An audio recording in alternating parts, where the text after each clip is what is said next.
trabajo en el taller, a veces digitalmente, creando logotipos, ilustraciones, afiches, y al mismo tiempo a veces creando dibujos muy grandes, pintura, grabado y últimamente escultura también. Estuve invitada a participar en un concurso donde se convocaba para hacer una creación que estaría en el lobby de este edificio nuevo de la compañía Equivida. Bueno, yo al ser una artista más gráfica que tridimensional, entonces me costó un poco como la idea de cómo haría que una obra mía se vuelva tridimensional. Y lo que quería hacer era un poco representar un bosque protector, porque la función del bosque protector es la de conservar los suelos, el agua, la vida, la flora, pero al mismo tiempo yo diría que la idea me surgió porque venía trabajando ya bastante tiempo con estas formas orgánicas. Hice esta gran colección de semillas que iba recogiendo de todas partes, de todos los viajes, y presentarlas y seleccionarlas más como por una cosa de diseño y de estética, de la forma de estas semillas que se venían presentando en muchos de mis proyectos. Finalmente, el nombre que le puse a mi obra fue Lluvia Vegetal, porque se trata de esta lluvia que cae como una tenue garúa, ¿no? Como cuando uno está en el bosque, cae suavemente. Para hacer esta representación del bosque, decidí hacer un móvil que cae desde el techo del segundo piso hacia el lobby. Es muy distinto tener una obra bidimensional que uno tridimensional. Para solucionar eso, la mejor cosa era hacer una pequeña maqueta de 1 a 10, y entonces de esa manera veíamos cómo desde el techo debían caer estas piezas para que el público que pasara por debajo no alcanzara a tocarlas. La idea fue hacerlo primero en pequeño y ver más o menos cómo funcionaría ese movimiento, y luego también una maqueta al tamaño real.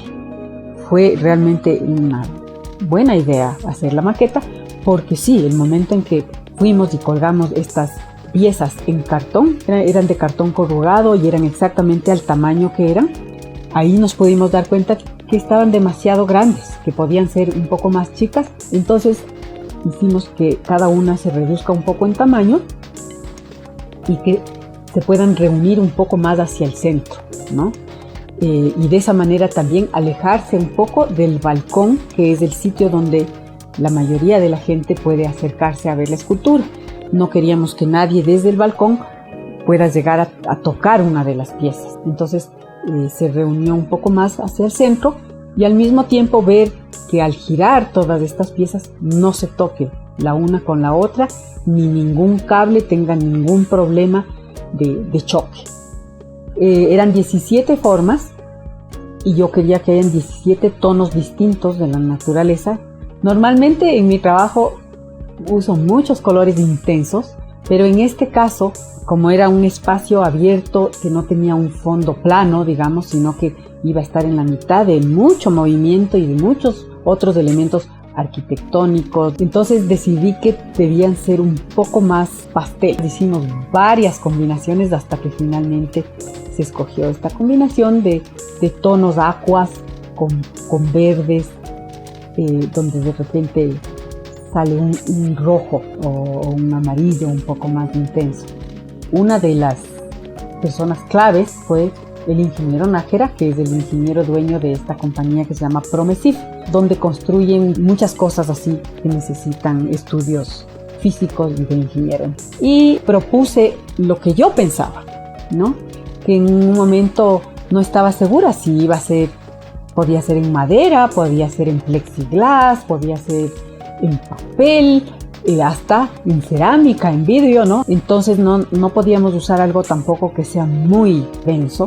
Finalmente el ingeniero Nájera me presentó el aluminio naval, que fue el material que finalmente escogimos. También yo en mi cabeza al comienzo pensaba, bueno, vamos a cortar con una sierra. Y en el proceso de ir trabajando la maqueta y de ir trabajando con distintas personas que colaboraron, ya me fui informando de cómo ahora en día se podía hacer esto digitalmente. Finalmente terminó siendo un corte al agua, el cual sí, también funciona de la misma manera en que tú tienes el dibujo digital y la máquina lee el dibujo y va cortando con un chorro de agua.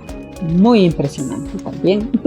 Se cortan en un taller mecánico donde se trabaja con piezas pesadas y donde nada es como muy delicado, y entonces ahí en ese rato lanzamos las piezas, se cayeran al piso, después las envolvimos de una cosa, las transportamos en un auto hasta el otro taller. Cuando llegaron las piezas de allá, claro, nos dimos cuenta que tenían muchas rayas, muchas puntas que no queríamos, y hubo que pulirlas una a mano y dejarlas absolutamente lisas para luego poder pintarlas. Primero, bueno, ya hicimos la combinación de color, fuimos sacando los 17 tonos exactos a lo que queríamos y decidimos que las pintaríamos a mano con un aerógrafo, y en ese momento empezaron a salir las piezas.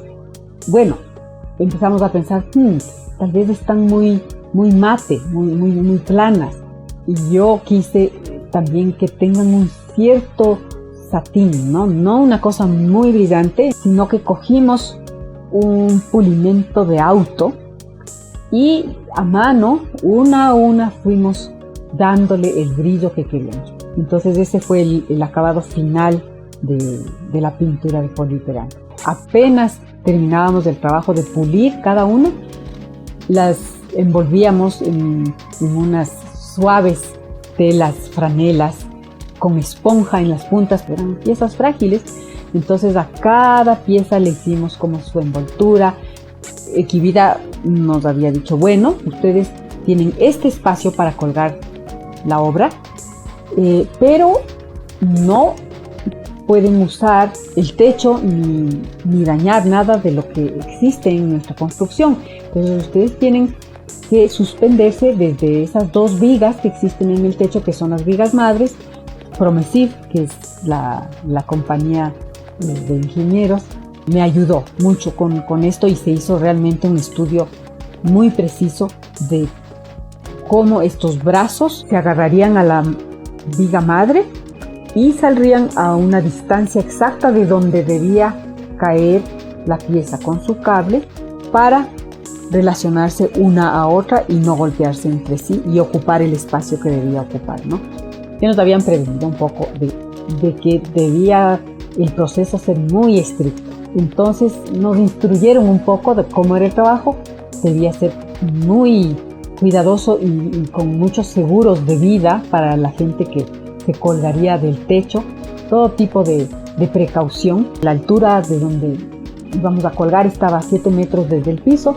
Nos demoramos más o menos como una semana, yo diría que sí, 6 días, 7 días de trabajo intenso, pero sí pasó una cosa que cambió un poco.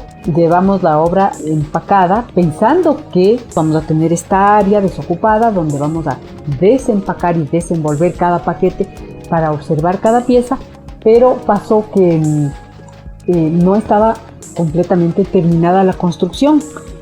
Y eso hacía que haya mucha actividad y mucho polvo aún.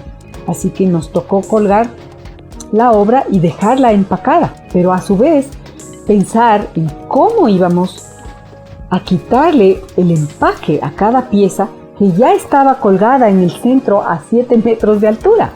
Tuvimos que, por un lado, dejar abiertos ciertos lados ya desempacados, como ya cortados y abiertos, y crear un sistema donde con un hilito que iba a colgar hasta la planta baja, saber que el momento en que jalábamos este hilo, el poncho, yo le decía, el poncho que la cubría, se caiga y desnude la pieza. Como digo, fue una experiencia increíble de pensar que un trabajo que se ve tan sencillo, qué lindo, las 17 piezas colgadas, demoró en realidad hacerse durante 3 meses muy intensas de varias personas.